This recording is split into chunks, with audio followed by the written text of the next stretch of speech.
Bienvenidos a todos a una nueva inmersión profunda. Hoy tenemos sobre la mesa una pila de documentos que de verdad son una auténtica pasada. Sí, la verdad es que los datos de hoy son impresionantes. Totalmente. Hablamos de informes de divulgación científica respaldados por telemetría pura de la NASA, registros directos de la Agencia Espacial Europea y una serie de artículos revisados por astrofísicos que están redefiniendo lo que creíamos saber. El objetivo hoy es hacer algo muy concreto. Queremos que todos los que nos escuchan desaprendan. Desaprender, exacto. Que borren de su mente esa maqueta estática, predecible y un poco aburrida del sistema solar que nos enseñaban en el colegio, porque los datos muestran un vecindario cósmico que es caótico, violento y de una belleza física absolutamente abrumadora. Claro, es que la ciencia espacial avanza a un ritmo tan vertiginoso que cualquier libro de texto se queda obsoleto antes de salir de la imprenta. Lo fascinante aquí es darse cuenta de que esa visión de reloj suizo donde los planetas giran pacíficamente en sus órbitas es una ilusión. Una ilusión temporal. Eso es. Cuando analizas las perturbaciones gravitacionales, las firmas térmicas y los registros geológicos recientes, lo que ves es la escena de un crimen a escala galáctica, un sistema que todavía está intentando estabilizarse tras miles de millones de años de colisiones y migraciones brutales. Es un campo de batalla en cámara lenta. Y para entender ese nivel de caos, tenemos que empezar por los mundos que rompen todas las reglas de la mecánica celeste clásica. Empecemos por Venus. Todos sabemos a estas alturas que Venus gira al revés en una rotación retrógrada donde el Sol sale por el oeste. Venus es un rompecabezas gravitacional de primer nivel. Ya, pero leyendo los últimos papers sobre su dinámica atmosférica, lo que nos rompe los esquemas no es solo el sentido de giro, sino la matemática agónica que hay detrás de todo eso. A ver, es que matemáticamente la rotación de Venus sobre su propio eje es tan extremadamente lenta que un solo día venusiano tarda 243 días terrestres en completarse.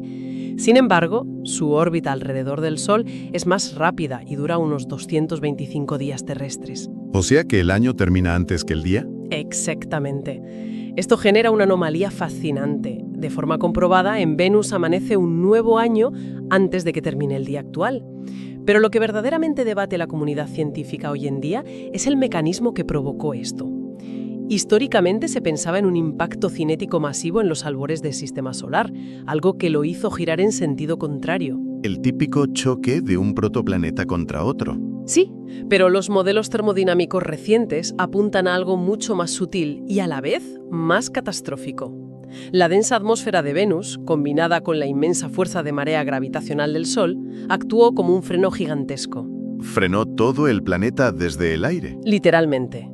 Durante millones de años, la fricción atmosférica fue tan intensa que detuvo la rotación original del planeta y comenzó a hacerlo girar lentamente en la dirección opuesta.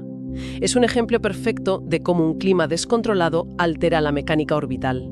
Es alucinante pensar que el aire de un planeta pueda invertir su rotación. Pero si hablamos de ejes destrozados y posturas extrañas, Urano se lleva la palma. Desde luego. Urano decidió que eso de girar sobre un eje vertical era demasiado convencional, así que orbita completamente volcado, con una inclinación de 98 grados. Para que todos lo visualicen de forma clara, imaginemos que Urano no gira como una peonza de pie sobre la mesa, sino que va rodando por ella como si fuera un bolígrafo tumbado. Esa postura tan extraña nos dice a gritos que algo catastrófico ocurrió allí. Y la teoría del impacto es la más sólida aquí, aunque se está refinando muchísimo. Los artículos recientes argumentan que probablemente no fue un único choque colosal. Los datos de las simulaciones muestran que una serie de impactos encadenados de cuerpos helados masivos podría explicar no solo esa inclinación de 98 grados, sino también la extraña orientación de sus anillos y de su campo magnético, que está completamente descentrado. Y las consecuencias climáticas de esa inclinación son extremas. Absolutamente extremas. El polo de Urano mira directamente al Sol durante décadas. Hablamos de estaciones en las que un hemisferio sufre 42 años terrestres de luz solar ininterrumpida, seguidos de 42 años de oscuridad absoluta. Medio siglo de día y medio siglo de noche. Tela con eso. Tiene que ser el infierno térmico definitivo. Aunque bueno, si hablamos de extremos térmicos, no podemos saltarnos a Mercurio. Mercurio es el planeta más cercano al Sol y carece de una atmósfera que actúe como escudo. sus temperaturas no tienen ningún tipo de amortiguador. Ninguno en absoluto. Durante el día, bajo esa radiación solar implacable, la superficie se achicharra a 430 grados centígrados. Pero de noche, en esa misma roca, la temperatura se desploma en caída libre hasta los 180 grados bajo cero. Y aquí surge una pregunta clave, una duda muy frecuente para cualquiera que escuche estos datos por primera vez sin tener conocimientos previos de astronomía. Adelante con la duda. Si Mercurio orbita tan pegado al Sol y alcanza esos 430 grados, ¿cómo es científicamente posible que las sondas hayan detectado hielo de agua en su superficie? Es una contradicción que a primera vista parece desafiar las leyes de la física. Totalmente.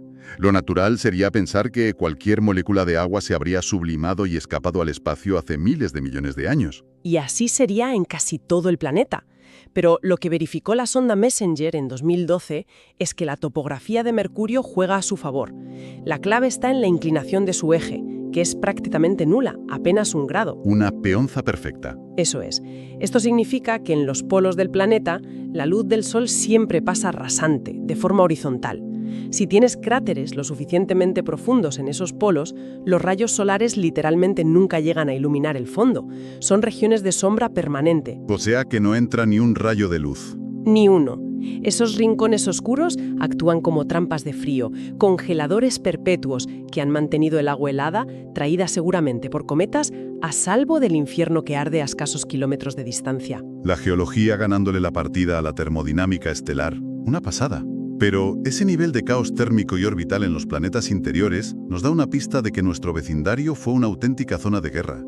Y si buscamos a los verdaderos culpables de ese caos, a los matones del barrio gravitacional, tenemos que mirar hacia los gigantes gaseosos. Los gigantes lo cambian todo. Empecemos con uno de los datos clásicos que siempre fascinan, la densidad de Saturno. Si tuviéramos la capacidad de construir una piscina de proporciones galácticas, Saturno, el segundo planeta más masivo del sistema, literalmente flotaría como una colchoneta. Los números verifican eso al milímetro. La densidad media de Saturno es de apenas 0,69 gramos por centímetro cúbico, mientras que la del agua es 1. Es una inmensa esfera de hidrógeno y helio de bajísima densidad. Pero lo que hace a Saturno verdaderamente interesante en los papers actuales no es su flotabilidad, sino la física extrema de sus anillos. Tienen un diámetro tan vasto que cabrían 22 planetas Tierra alineados. 22 tierras de ancho. Y sin embargo, la relación de aspecto es absurda, porque su grosor es ínfimo.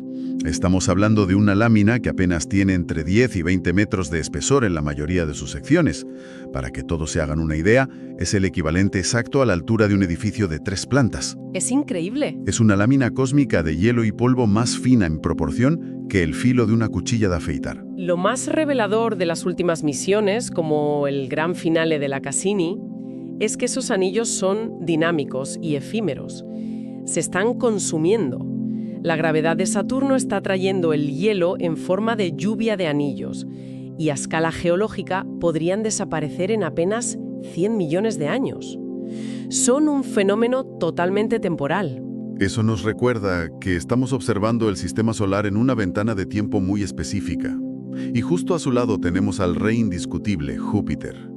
Los informes a menudo lo catalogan como una estrella fallida, un gigante al que le faltó acumular solo 80 veces su masa actual para iniciar la fusión nuclear y encenderse como una enana roja. Estuvimos a punto de ser un sistema estelar binario. Físicamente, Júpiter se comporta casi como una estrella en miniatura. Emite más radiación infrarroja de la que recibe del Sol porque su inmenso núcleo sigue contrayéndose y liberando calor primordial. Y esa energía interna es el motor de una meteorología de pesadilla. La Gran Mancha Roja, esa tormenta que los astrónomos llevan documentando 400 años, es tan monstruosa que en su interior caben 3 planetas Tierra. Aunque los últimos modelos atmosféricos muestran que se está encogiendo aceleradamente, pierde unos 900 kilómetros de diámetro al año y se vuelve más circular y más alta. Tormentas que devorarían nuestro mundo entero. Pero aquí es donde quiero que conectemos las piezas. Lo verdaderamente asombroso de Júpiter y Saturno no es lo que son, sino lo que hicieron. Al leer sobre la evolución del sistema solar temprano, nos topamos con el modelo de NISA, que explica cómo estos colosos moldearon nuestro destino a base de pura fuerza bruta. Si conectamos esto con el panorama general, la historia se vuelve épica. El modelo de Niza postula que hace unos 3,9 mil millones de años las órbitas de los gigantes gaseosos eran mucho más compactas. En ese escenario, Júpiter y Saturno entraron en una resonancia orbital exacta de 1 a 2. Por cada 2 vueltas que daba Júpiter al Sol, Saturno daba exactamente 1. Una sincronización perfecta que funcionó como un amplificador gravitacional. Es como cuando empujas a alguien en un columpio en el momento exacto para que vaya cada vez más alto. Esa fuerza combinada desestabilizó todo el sistema exterior y empujó a Neptuno hacia las afueras. Fue un impacto brutal en las órbitas. Para visualizar esta catástrofe, imaginemos a Neptuno como una gigantesca bola de billar cósmica de hielo que es golpeada y sale disparada hacia el cinturón de asteroides primitivo, barriendo todo a su paso. Al migrar hacia el exterior, el campo gravitatorio de Neptuno actuó como una máquina quitanieves. Expulsó millones de cometas al espacio interestelar, pero una cantidad masiva rebotó hacia el interior. Esto provocó el gran bombardeo tardío. Los mundos interiores sufrieron un impacto tras otro de escombros cósmicos.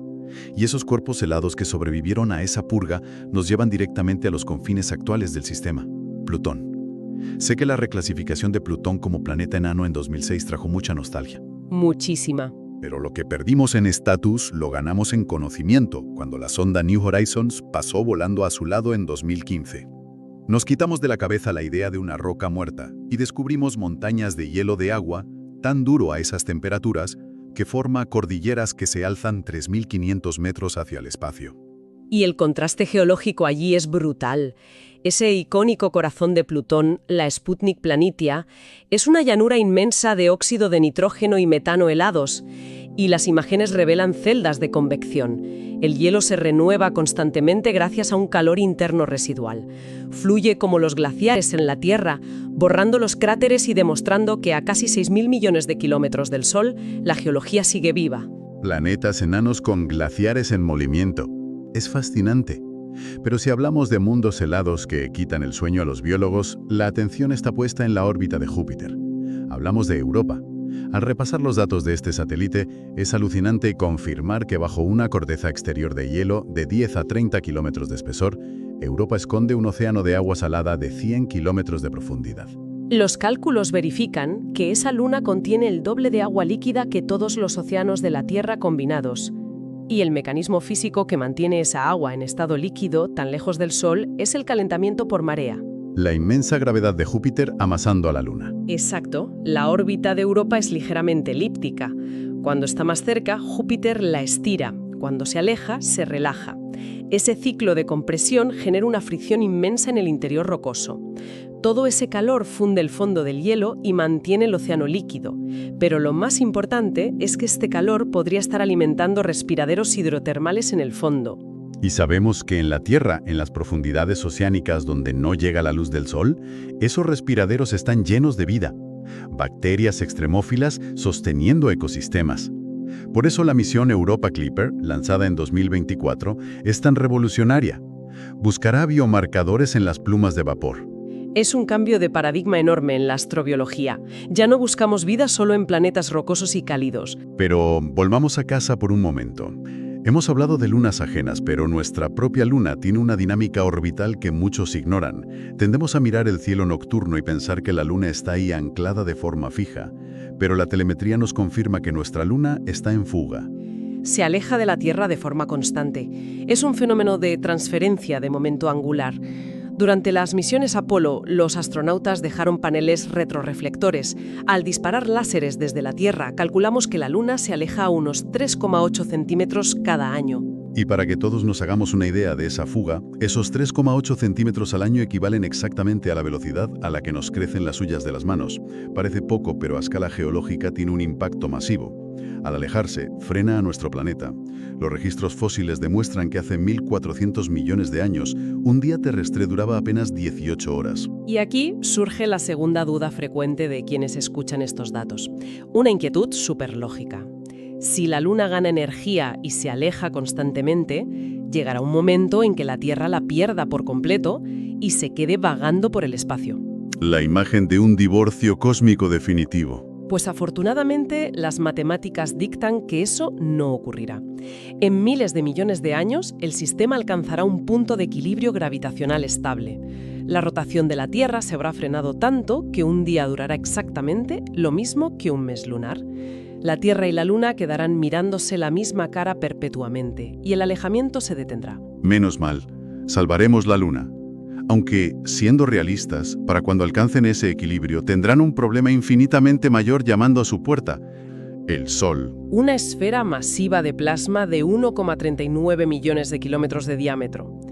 Y a pesar de ser la estrella más estudiada, sigue albergando misterios profundos. En particular, el enigma del calentamiento coronal, que investiga la Parker Solar Probe. La superficie visible del Sol arde a unos lógicos 5.778 grados centígrados. Sin embargo, al subir hacia su atmósfera exterior, la corona, la temperatura se dispara de forma brutal hasta alcanzar de 1 a 3 millones de grados. Es una violación del sentido común termodinómico. Invito a todos a imaginar una hoguera de campamento. Físicamente, lo lógico es que a medida que te alejas de las llamas, el calor disminuya. Pero en el Sol ocurre exactamente lo opuesto. Te alejas de la hoguera y la temperatura se multiplica por cientos. Las mediciones de la sonda Parker sugieren que las inmensas líneas del campo magnético se enredan bajo la superficie y al romperse y reconectarse liberan explosiones de energía cinética que azotan y calientan el plasma a temperaturas inimaginables. Literalmente, una red de látigos magnéticos calentando la atmósfera a millones de grados. Increíble. Y para cerrar todo este despliegue de datos, me gustaría que todos intentáramos visualizar la verdadera escala del sistema en el que habitamos. Si comprimiéramos todo el sistema solar, desde el Sol hasta la órbita de Plutón, hasta que encajara dentro de las líneas de un estadio de fútbol estándar, la inmensidad del vacío se hace evidente. Si pusiéramos todos los planetas, las lunas y los asteroides juntos, apenas ocuparían el tamaño de un terrón de azúcar en medio de ese campo. Ese es el volumen real de materia frente al espacio. Un único terrón de azúcar. Todo lo demás es espacio vacío. Si conectamos este vacío con el panorama general, la conclusión es clara. Los datos nos exigen descartar la idea de que nuestro vecindario es un lugar inerte. Totalmente. Está vivo, activo y repleto de misterios que herramientas de vanguardia están intentando descifrar ahora mismo. Y ante tanta inmensidad es fácil sentirse insignificante. Muchos se preguntarán ¿por qué debería importarnos todo esto? Pues porque cada átomo de hidrógeno en el Sol, cada partícula de hielo en Saturno y cada molécula de agua en Europa tienen unos 4.5 millones de años. Y nosotros mismos estamos compuestos por esa materia primordial de la misma nube de polvo que colapsó. No somos espectadores del universo, somos una extensión directa del propio sistema solar. Y antes de cerrar esta inversión profunda, quiero dejar flotando un último pensamiento. Una pequeña provocación para que todos le den vueltas esta noche. Sabiendo que a nuestra Luna le tomará miles de millones de años alcanzar ese equilibrio orbital, y sabiendo que para entonces nuestro Sol habrá mutado drásticamente en una gigante roja, devorando probablemente a Mercurio, Venus y la Tierra, pensando en el reloj de arena de nuestro planeta, ¿quién dictará realmente el fin de los días terrestres? ¿La lenta ralentización de nuestra rotación y la pérdida del influjo lunar, o la inevitable y violenta metamorfosis de nuestra propia estrella devorándonos en fuego? Un verdadero duelo de cronómetros apocalípticos a escala cósmica. Una pregunta inquietante para salir a mirar el cielo con un respeto renovado. Muchísimas gracias a todos por acompañarnos en esta inmersión profunda a través de las maravillas de nuestro sistema solar. Esperamos que todos hayan disfrutado desaprendiendo lo que daban por sentado. Nos escuchamos en la próxima.